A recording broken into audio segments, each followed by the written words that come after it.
Selamat malam, perkenalkan nama saya Yuni. Saya adalah mahasiswa untuk mata kuliah BLK, yaitu Bank dan Lembaga Keuangan, dengan dosen Pak Akromul.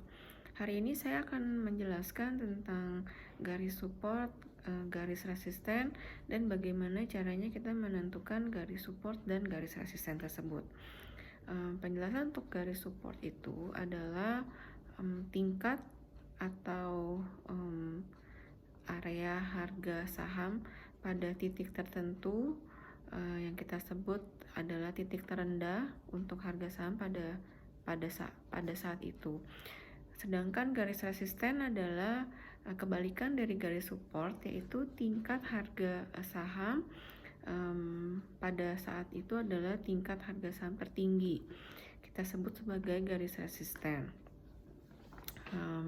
Bersama saat ini saya tunjukkan untuk gambar di sini ada garis di sini adalah garis support, adalah harga saham pada saat titik terendah. Di sini adalah garis resisten, adalah harga saham pada saat titik tertinggi. Bagaimana caranya kita bisa menentukan garis resisten dan garis support? Ada empat cara yang dapat kita lakukan untuk menentukan garis support dan garis resisten. Yaitu yang pertama, kita bisa menggunakan dengan cara Fibonacci. Yang kedua, kita tentukan harga saham pada saat harga tertinggi dan harga terendah, di mana harga tertinggi itu adalah resisten, harga terendah itu adalah support. Kemudian yang ketiga, dengan cara kita menghitung secara moving average, itu biasanya pergerakan kalau di gambar ini, pergerakan saham ini naik turun, kita bisa ambil rata-ratanya dengan cara menghitung harga terendahnya berapa, kemudian harga tingginya berapa. Disitulah kita bisa tentukan titik support untuk titik terendahnya, untuk average terendahnya, dan untuk resistennya adalah untuk average tertingginya. Kemudian yang satu lagi, yang keempat itu dengan cara menarik garis tren. Menarik garis tren ini kita tarik pergerakan saham itu, di mana kita bisa menarik garis tren itu kita tentukan pada saat harga itu di level tertinggi dan di level terendah. Kemudian kenapa kita harus tahu basicnya garis support dan garis resisten? Karena jika kita mengetahui saat kapan itu garis resisten dan kapan itu garis support itu terbentuk, maka kita bisa menentukan kapan saatnya kita untuk membeli saham dan kapan saatnya kita untuk menjual saham.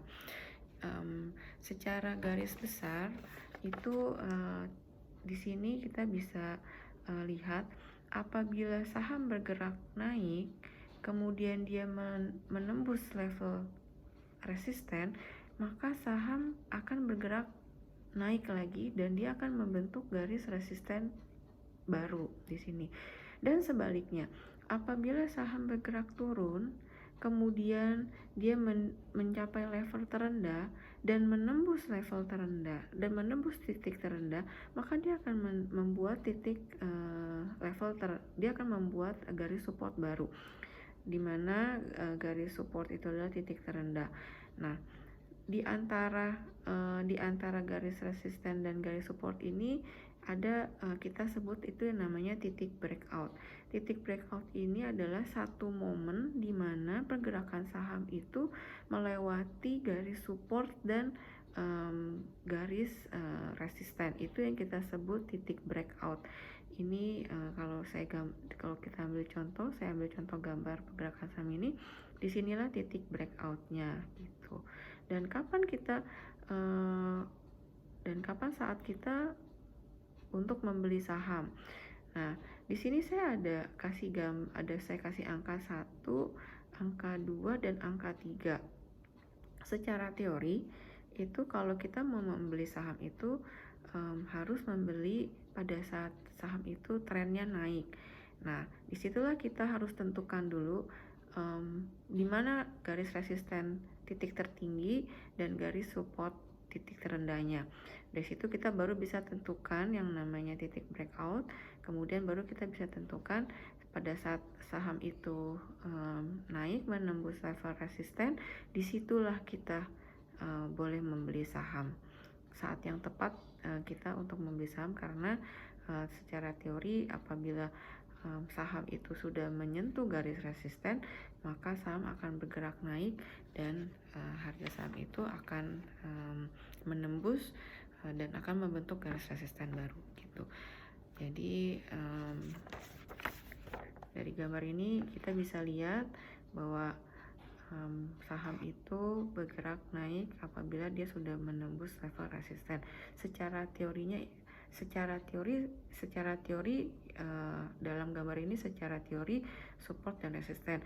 Tetapi ada kalanya harga saham itu tidak hanya ditentukan dengan garis support dan garis resisten, tapi ada juga ditentukan karena fundamental. Fundamental itu biasanya itu karena faktor ekonomi, faktor politik, atau faktor ekonomi politik di negara lain. Nah, itu juga bisa menentukan harga saham itu naik atau turun gitu. Demikian yang dapat saya jelaskan untuk pengertian support dan resisten.